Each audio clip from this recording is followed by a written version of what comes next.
What you're about to hear will both surprise and outrage you.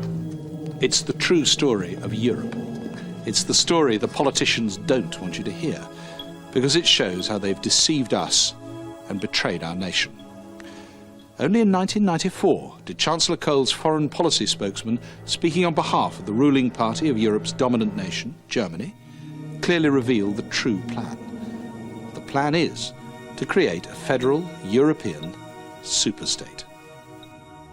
Into it will be merged up to 25 ancient European nations, including our own. This new country, called Europe, will have one parliament, one government, one court of justice, one currency, one flag, and one anthem. That has been the plan all along. But those who favoured it knew the people of Europe would never accept it.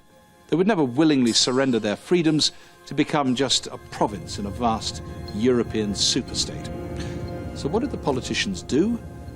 They conspired to keep the truth from the people. Take us. When we entered Europe, we were led to believe it was just a common market of independent nations trading with one another. Our government even reassured us with an official document known as a white paper. It gave us a clear undertaking. There would be no erosion of essential national sovereignty. And Edward Heath, the Conservative Prime Minister whose government took us into Europe, later hammered home the point when he said, "There are some in this country who fear that in going into Europe we shall in some way sacrifice independence and sovereignty. These fears, I need hardly say, are completely unjustified." In fact, they were completely justified. Mr. Heath knew it, and here's the proof. Well before these reassuring statements were made, Mr. Heath received this letter from Britain's then Lord Chancellor, the head of our judiciary. It spelled out in black and white that the surrenders of sovereignty are serious ones and ought to be brought out in the open now. But Mr. Heath and his colleagues chose not to bring these vital facts out in the open.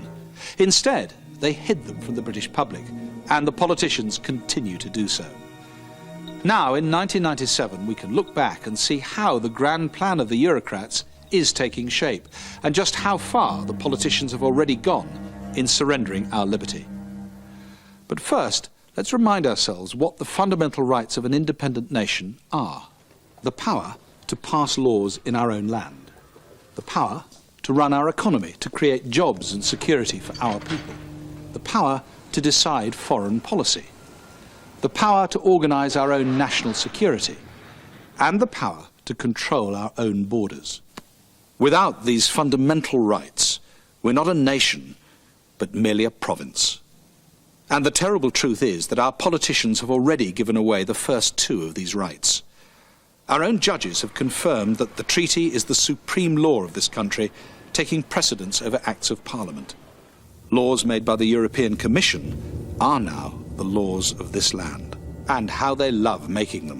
In 1994 alone, they imposed over 6,700 diktats, an average of 129 new laws every week that we must obey. And what about the power to run our own economy? That went when John Major signed the first two stages of economic and monetary union. So whether we join the single currency or not, we must now run our economy not for our benefit, but for Europe as a whole. And as if this wasn't bad enough, the European institutions are now working away to remove our last remaining rights as an independent nation. As usual, the politicians are putting up a smokescreen to deceive us, this time in the shape of a referendum on the single currency. But whether we join it or not, it will make little difference. It won't stop the terrible destruction of our fishing industry. It won't stop the tide of new regulations that are crippling our small businesses. It won't stop VAT going on books, travel, children's clothes, and even houses. It won't remove the threat of us having to subsidise European pensioners whose governments haven't put aside enough money to pay them. It won't stop the recent German and French threats to raise our taxes to their levels. And it won't stop the unelected bureaucrats of Brussels telling us how to run our lives, our businesses, and indeed our country. So the phony single currency referendum that both John Major and Tony Blair have promised us is nothing more than a fob-off. Its sole purpose is to fool you into imagining that you have a say in Europe.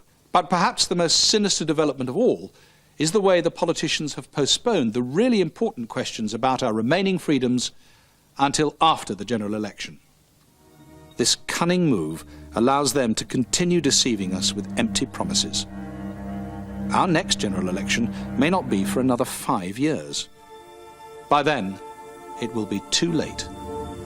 This is the chilling promise from Germany's Chancellor Kohl. Within 2 years, we will make the process of integration irreversible.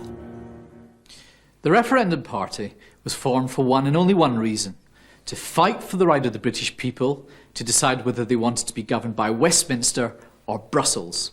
Now, we in the Referendum Party, we're not politicians. We don't want to be politicians. What unites us is the belief that in the true spirit of democracy, we must let the people of Britain decide the future of Britain. And as soon as a full and fair referendum has been held, we'll resign. That's written into our constitution. Now, some might ask, why support a single-issue party? But when you think about it, this is the only issue which counts. Every other issue flows from it. And until it's resolved, the vital election promises made by the politicians will be empty promises, because the power to deliver them will have gone to Brussels. British politicians in future will really be rubber stamping the orders coming from Brussels. And that is not what I understand by democracy. The total number of votes cast for us will send a message to the politicians. We want a referendum on Europe, and you, the politicians, do not have the right to surrender the nation's independence. Only the people can make such a decision. That is why every single vote is vital to our future as a nation. My roots are here, I live here, the people here are my people, I feel part of it, and I believe we've been betrayed by the Eurocrats, the bureaucrats and our politicians. It's now time for us to have our say. The grassroots are here, I'm part of the grassroots. When we've had our say, then I can get back to the land doing the things I want to, but until then we have to fight for democracy coming back to the people. The politicians have no right to surrender our national sovereignty.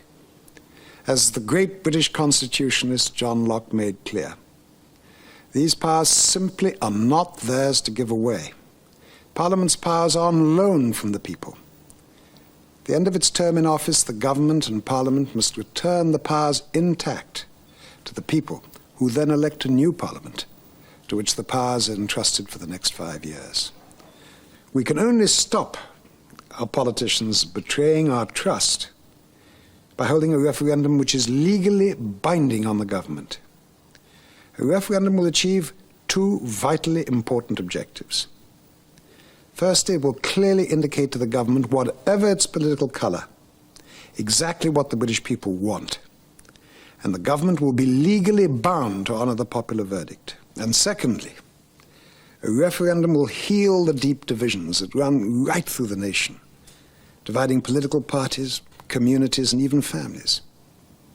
Britain is fortunate, and its whole being is profoundly democratic. If there's a fair vote, the minority will accept the verdict of the majority.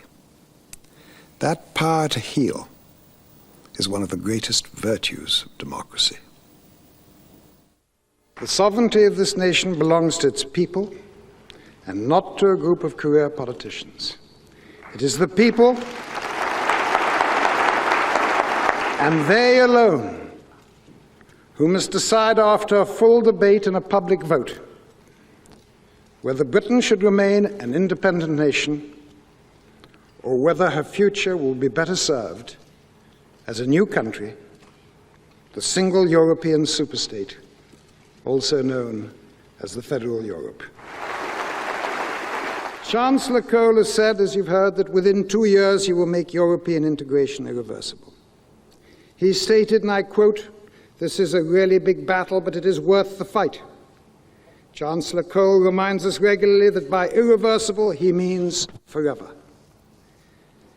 Let me make just one promise, just one vow. We, the rabble army, we in the Referendum Party, we will strive with all our strength to obtain for the people of these islands the right to decide whether or not Britain should remain a nation. And let us borrow from Chancellor Cole's words and accept his challenge. Yes, indeed, this is a really big battle, but it is worth the fight. Thank you very much.